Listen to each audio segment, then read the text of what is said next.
Hello everyone, welcome back to Page to Panel. Today we're taking a look at Bigfoot Squatcharazzi Issue 2. For those of you who are new here, this is a companion breakdown series designed to help you get the most out of Bigfoot Squatcharazzi. If you haven't done so already, I definitely recommend getting out your own copy, whether that be a physical edition or a digital copy. You can find your own digital copy for free on Global Comics. If you don't have an account, simply create one, follow HOGAN Comics, and there you'll be able to read all of our series 100% free. First thing we're going to do is take a look at the crawl. The Bigfoot family isn't hiding anymore. In fact, they're getting pretty comfortable out in the open. Since moving into their quiet cul-de-sac just outside Los Angeles, Benny Bigfoot has been making headlines. Not for being spotted, but for showing up. Now working as a rising contributor at HOGAN World News, Benny has traded life in the woods for photo assignments and deadlines. Insiders say he's got a real knack for storytelling and maybe even a second career on his hands. Betty Bigfoot, meanwhile, has leaned into the spotlight with her trademark charm. Her live streams and online presence offer fans a peek into the day-to-day of the most famous family on the block, and her following only continues to grow. The media storm may have passed, but interest hasn't faded. Some neighbors wave hello, others keep their distance. The attention comes and goes, but the Bigfoots are still here doing their best to adjust. Benny's not looking to cause a stir. He's just showing up, doing the work, and trying to give his family something steady. They're not just here to stay, they're learning how to belong. Page 1. Back at it again.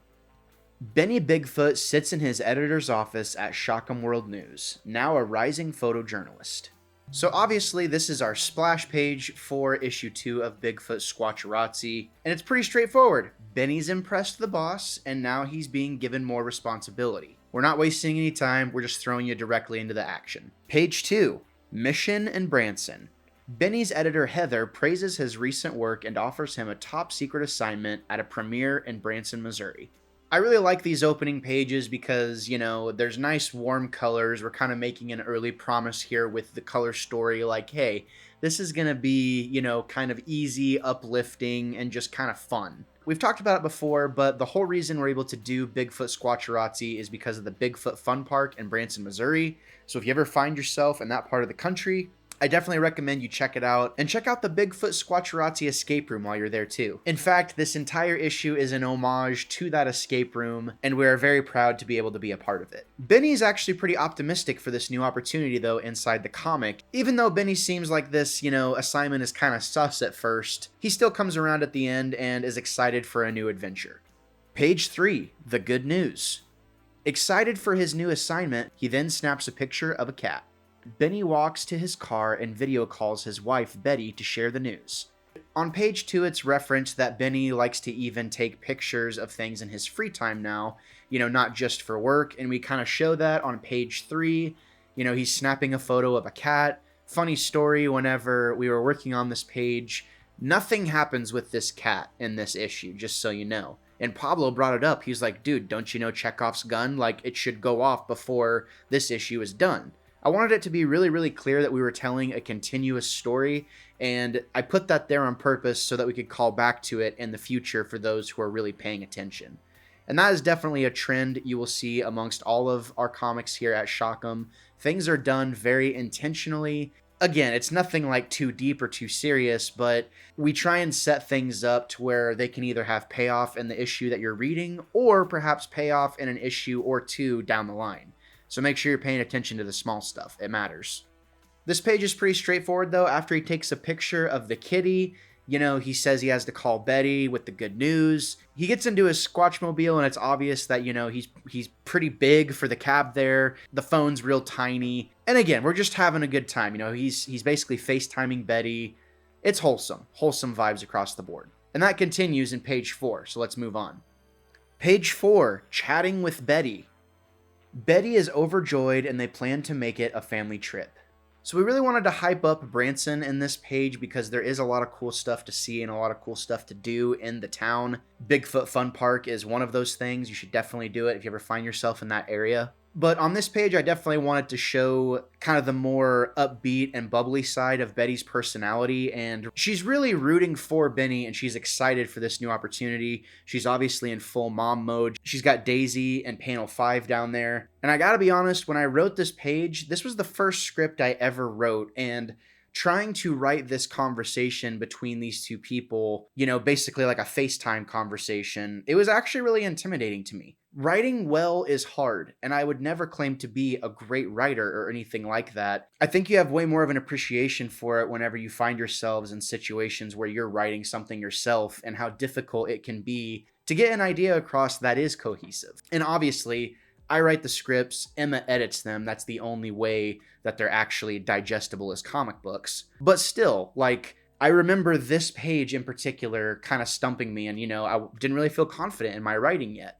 So it was nice to see that it came to life, and I think it's full of personality. I love what Pablo did here on this page. And when I look at the script, there isn't a ton of detail for this sequence in particular. So I literally just wrote the dialogue and I let Pablo kind of just do his thing with it. He brought it to life in a way that was better than I could have imagined. I thought it was totally full of personality, and I loved seeing every stage of it. Page 5. They really like me over there. Driving home, Benny reminisces about how much Branson loves Bigfoot.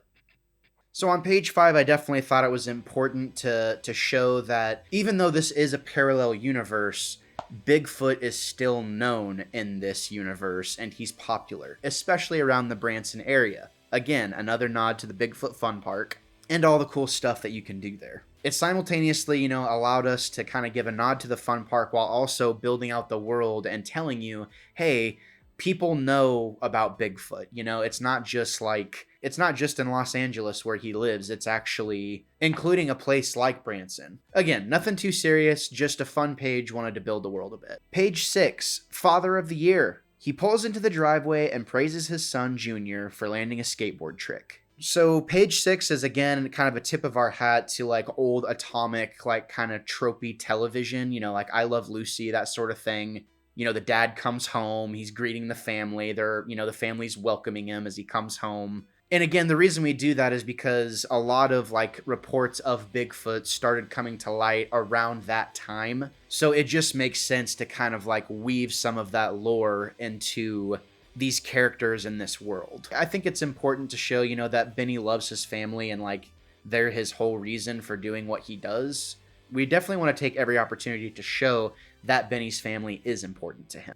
Also on panel 2, you can see a little nod to Emma, Rise of a Mythic. I thought that was pretty clever how Pablo put that there. Page 7, Where's Betty? Once inside the house, Benny greets his daughter Daisy. The two head upstairs in search of Betty.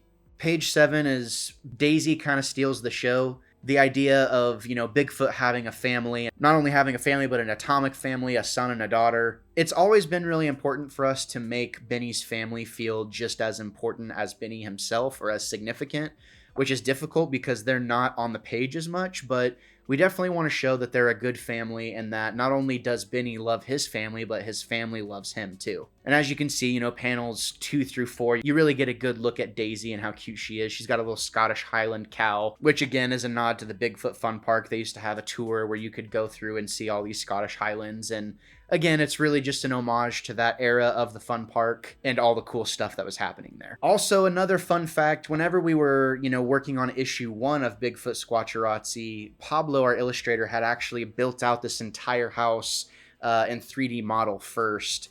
And whenever he showed us that, I was just blown away by, the care and detail he was trying to put into bringing this world alive.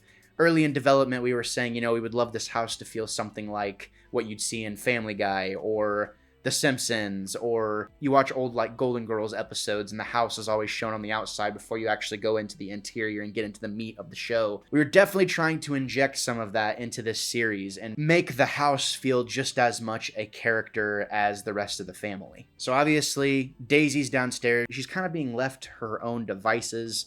And Benny's like, okay, where's your mommy? She knows better than this. Why would she do that? Why would she leave you alone? Let's go find her. Page 8, Take a Little Vacay. Benny finds Betty mid-live stream announcing their trip to Branson to her followers.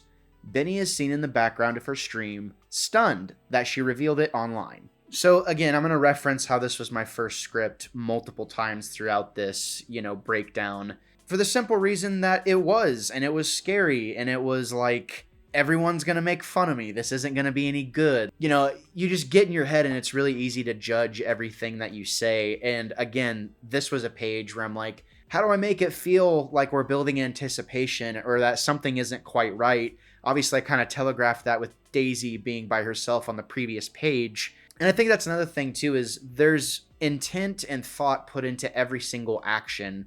And you want to get the best you possibly can at figuring out the best way to show that action. And something as simple as trying to search for your spouse, like your kid's alone. Like there could be a little bit of tension there. Like what's going on? Where are you? And then, it's not necessarily like a horror feeling, but I think to some degree, Benny feels a little uneasy about this situation. It's like, okay, what's going on here? I had this picture in my head of Benny just like being shocked at what he was hearing Betty say, but trying to make that moment feel earned was something that I was really worried about. It's not necessarily the moments themselves that makes the execution of them good. It's the setup in conjunction with the payoff. And I think Pablo did an amazing job bringing this whole sequence to life of, Benny coming home, finding Daisy by herself. And then whenever he goes upstairs to find Betty, what does he find her doing? She is announcing to the world that they're headed to Branson, Missouri. Because you got to remember, Betty is a streamer, right? She loves the attention. She loves having the eyes on her, which is the complete opposite of Benny. He doesn't really want any attention. So this is a genuinely horrifying situation for Benny. And while it's not horror, we wanted to make it feel significant. Page 9. Oopsie. The stream ends awkwardly, and Benny tells Betty the trip was supposed to be private. So, page 9, obviously, Betty's streaming. Pablo did a great job kind of bringing that to life. With the comments, we have, Bigfoot and Branson, Bigfoot looking big mad, someone saying, OMG, I live near Branson, Betty is cooked, all these things. Betty is obviously oblivious to what she has done, but the audience is smart. They see Benny is obviously shocked. He's never on the camera. She doesn't really stream with him often, but they're smart enough to know that she has made a big mistake in announcing this. And it is that classic thing of, she thinks she's done a good thing, trying to tell everyone the good news about this promotion. She spills the beans that they're going to Branson. To her credit, Benny never said, keep this private. He can't really be mad at Betty. And I think that's kind of the whole thing is we're trying to set up some themes of tension in this issue so that some of those story beats can kind of make their way into later issues. And I thought that this was a fun but also relatable way. Because if you're married, this has happened. You said something you shouldn't have, thinking it was okay without really thinking about the consequences.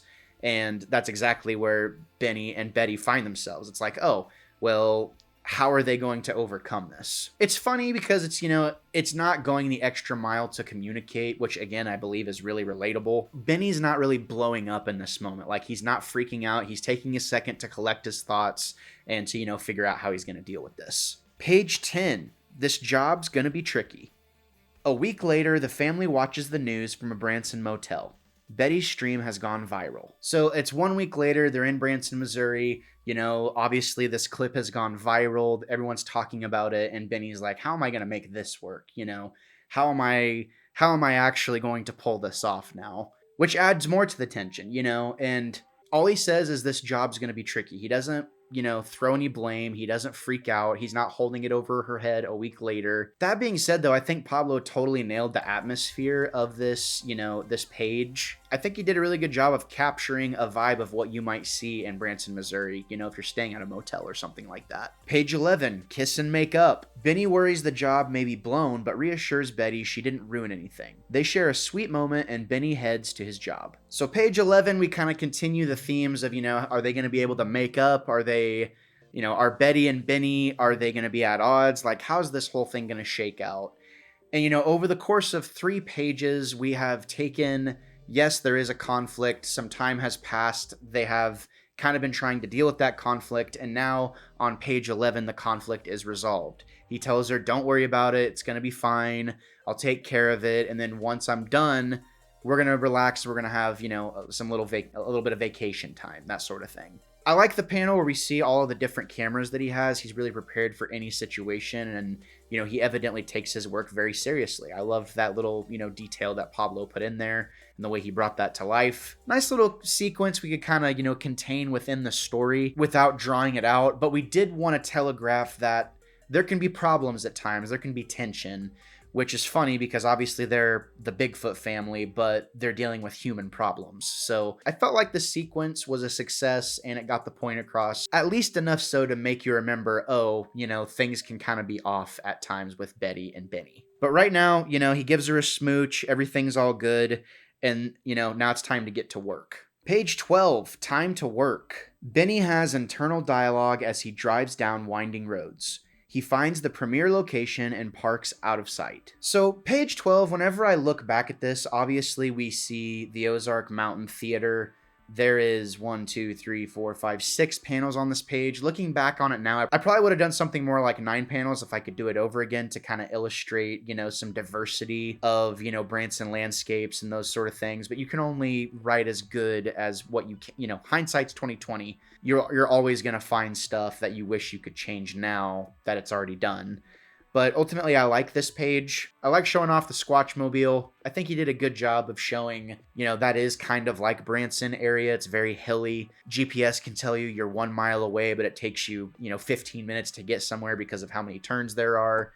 And, we're making our way to the Ozark Mountain Theater grand premiere. I really do view this as a good transition page. We kind of had some themes established in the early part of the comic, and we wrapped those up by the time we got to page 12. So in reality, the first 11 pages are meant to accomplish one thing, while the last 11 pages are usually going to try and accomplish something different, since we only have 22 pages of story in our books. So you might keep that in mind moving forward. Page 13, Recon. Benny scopes out the red carpet event through his camera, hidden in the trees. Pages 13, 14, and 15 were giving me an anxiety attack when I was writing this because I knew what I wanted to convey, but I didn't know if I had the ability as a writer yet to get those ideas across.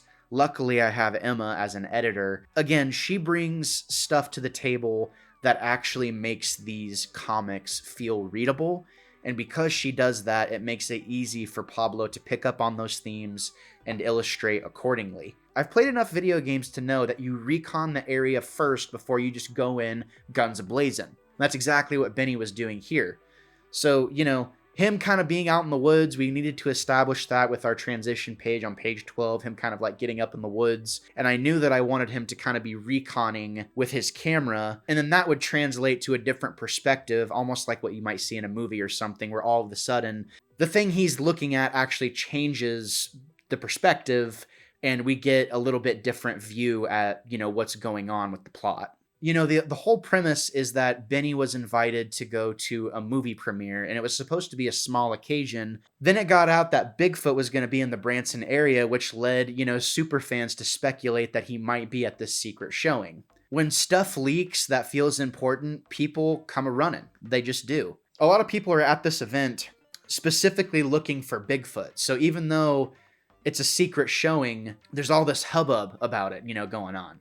I knew when I was writing this that I wanted this whole scenario to feel a little fishy and feel a little off. I think part of it was, trying to tell a story that was based off the escape room, but that was still entertaining, felt like a challenge. And we used that opportunity to, kind of illustrate that things are done a little bit differently in this universe, and you're going to see some stuff that's a little weird and maybe out of the ordinary. We'll get to more of that here in a minute. Page 14, Hogan Out. A local reporter interviews Bob Hogan, a Bigfoot-obsessed podcaster who predicts Benny's arrival. So, as it turns out, a lot of influencers love Bigfoot. I'm not going to name any names, but if you know, you know. A really important idea is to draw plenty of parallels to the world we live in now with this other reality. I wanted there to be a big name influencer in this world, so that there could be some sort of impact and that could, set up something for a little bit later down the road. But I'll explain that here in a little bit. Page 15. Guess I'm going up.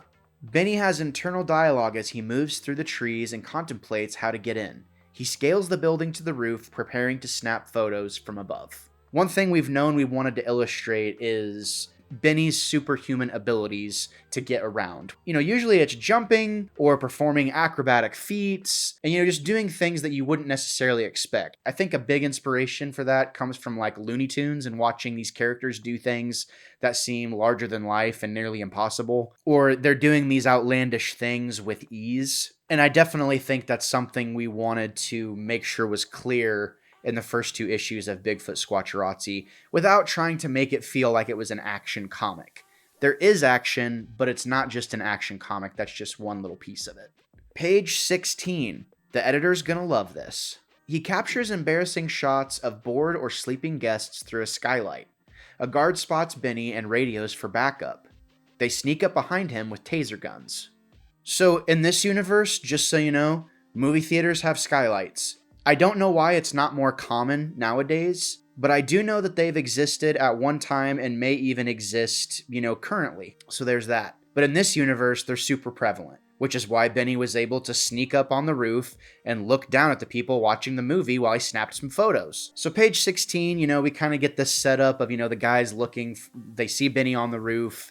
They're trying to pursue him. Benny is getting shots of people through the skylight. He's able to, get some pictures. Apparently, the movie's not very good. People look pissed. Some of them are falling asleep. All of that is happening. He's getting all of these photos while the guards are sneaking up on him while he's taking these photos. Another subtle detail is, the sun is starting to go down, which is usually about the time that Benny starts to lighten up. So it's kind of a turn of the tide for the guards, but things are just looking up whenever it comes to what Benny's doing. And with that being said, let's take a look at the next page. Page 17. Bigfoot's in the house. The guards ambush Benny, and he crashes through the skylight into the theater.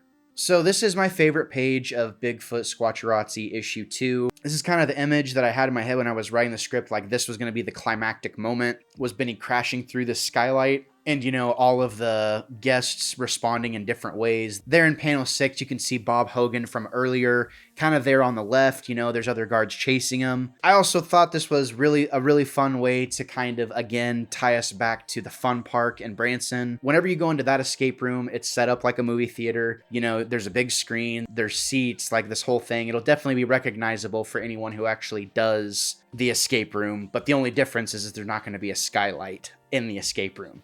Just wanted to clarify. I think it's dynamic. I think it's funny. I think it's, we're kind of building towards something the whole time.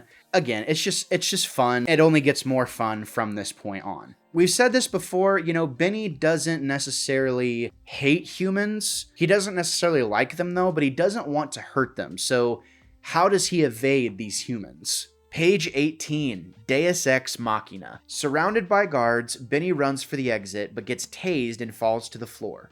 Out of nowhere, a guard gets kicked in the face. So page 18, we're kind of setting the stage. It looks like it might be a little bit dire for Benny.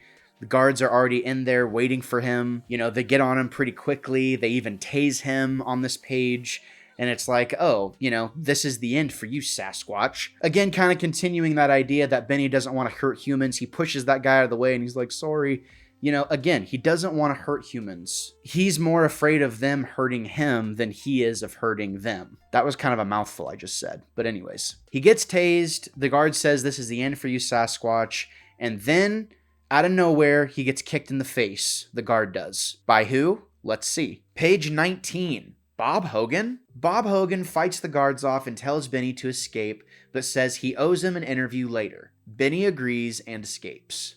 So Bob Hogan comes to save the day. This influencer from earlier on in the issue, he starts kicking tail. No fear whatsoever. When we set him up, earlier on in the issue, it's like, oh, this guy's a Bigfoot influencer. Is he going to be a good guy or is he going to be a bad guy? Turns out he's not so bad after all. I think, this entire issue, and especially these last few pages, they're just so bizarre and kind of out there. And I think that really does fit in with the tone and the vibes of this universe, really in a Looney Tunes-esque style way where anything can be possible. It doesn't have to be so serious and grounded in reality. We need to be able to play with the rules of reality and what classifies as reality. And I think that totally comes through on the page whenever, I'm writing it and when Pablo's working on it. We're both on the same page of like, hey, this needs to feel weird. Like it needs to feel not contrived, but it needs to feel strange, every time you flip the page. And I think, there's things planted there, like little details, like all of the security guards, including Bob Hogan, they're all bald. Like, I don't know why we did that, but that choice came up where it was like, should we leave them all bald? Because that's usually kind of the tropey thing you see in action movies, is like all the bad guys, or at least the henchies, a lot of them are usually bald. I don't know, just like little details like that. You flip through these last few pages, and it's just like, man, this is a weird story, and we love it.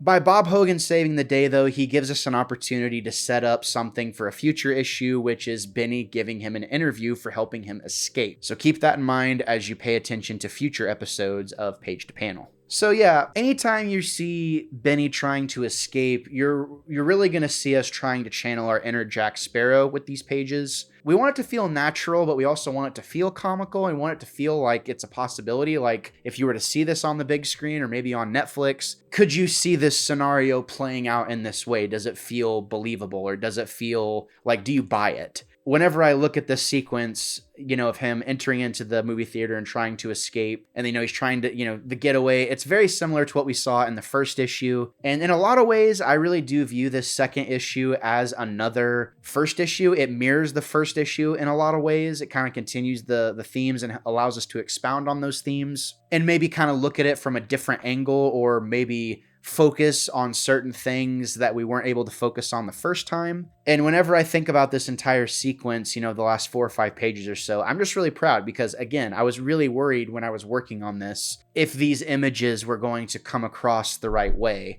Ultimately, for my first script I ever wrote, I'm really, really happy with the end result, and I'm glad that I have such an amazing team to help bring these ideas to life. Page 20, The Getaway. Once outside, Benny is again surrounded by guards. As both groups of guards run towards him, he leaps over the group in front of him, and they collide with the guards chasing behind him. Benny runs to his car and drives away. Here in page 20, 19, 20, and 21, you do kind of run into this dilemma each time I work on a script, which is, oh, I'm running out of page space. I need to wrap this up. How am I going to wrap this up and make it feel right? Am I wrapping things up too quickly? In the first issue, we had 28 pages and we didn't quite know how to fully utilize those 28 pages. Whereas now we're kind of stuck to 22. And the more I sit with that structure, the more I'm like, I think I really like this. And I think we can get stories that are really satisfying in 22 pages, but it's going to take some time to develop that. And ultimately, I like the way that the sequence kind of rounds out and sets up the last scene for the comic. So Benny gets saved by Bob Hogan at the secret premiere, and he does in fact escape. Page 21, Quality Time. The next day, the Bigfoot family relaxes at a quiet Ozarks campsite as they listen to the radio. These last 2 pages are a ton of fun because, this report's happening about this night on the town,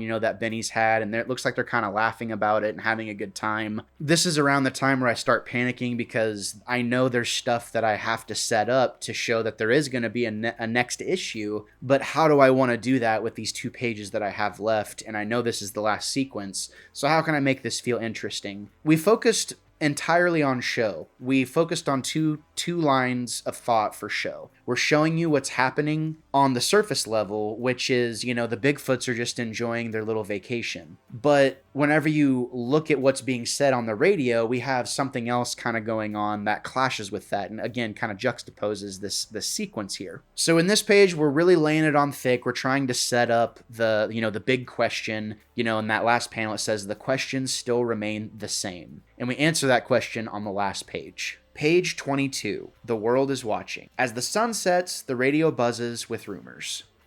Where is Bigfoot now? What really happened inside that theater? Did he crash the event and ruin the premiere? Some say this is just the beginning of something bigger. Whatever he's doing, the world is watching. We handled, the conflict of the issue, which was the premiere, the movie premiere. Hence the name of the issue, The Premiere Escape. By us saying the world is watching, we wanted to send the message, and obviously it says to be continued at the bottom of the page. This issue is one that I'm really, really proud of because we tried to execute multiple ideas at once. One, making sure we do our due diligence to give homage to the only reason why we can continue this series, which is the Bigfoot Fun Park, but also setting up, the idea of, hey, something else is coming. And while these first 2 issues, that I hold them very near and dear to my heart because I cut my teeth as an editor and a writer on these issues. And now that I'm in the writer's chair bringing this story to life,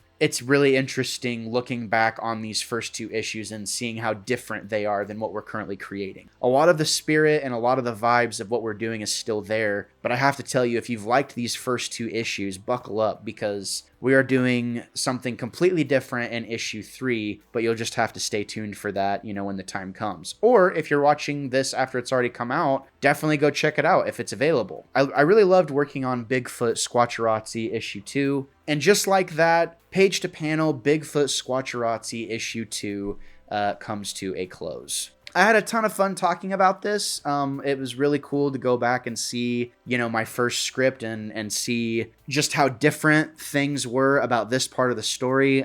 We're really far in development now on this series, and I will always hold these first 2 issues very near and dear to my heart because, again, they helped us cut our teeth as a team in so many ways and gave us confidence to try new things even though they felt scary, and we definitely want to continue that theme in Bigfoot Squatcharazzi moving forward. Page to panel, Bigfoot Squatcharazzi issue 2, the premiere escape, has now officially come to a close. Thank you so much for tuning in. This is a lot of content to get through. This is really for the fans, the diehards of what we're doing. This is really for the people that want to take it a step further and, understand why we make the decisions we do, maybe hear a story or 2 about the production and the bringing to life this this idea. There's definitely a lot of commentary, and I definitely love to talk about it. I'm always living in these worlds. I'm always trying to pay attention to things that feel important, and with what we do, everything feels significant, everything feels important, so sometimes I just feel like I have to say it all. So I would apologize for rambling, but I'm not sorry, so there's that. Anyways, thank you so much for watching. Definitely stay tuned for the next episodes of Page to Panel, where we dive further into Bigfoot Squatcharazzi. If you'd like to support us beyond watching this and, checking out the video, make sure you join our Discord. Say hi, let us know how we're doing.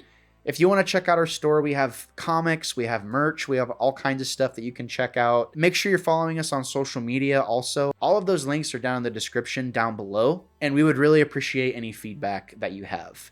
We literally can't do this without you. We create these things for you and for the projects themselves, for anyone that likes to go deeper, and we have a blast doing it. So thank you so much for tuning in. Thank you for your support, and we will see you on the next episode. Until next time.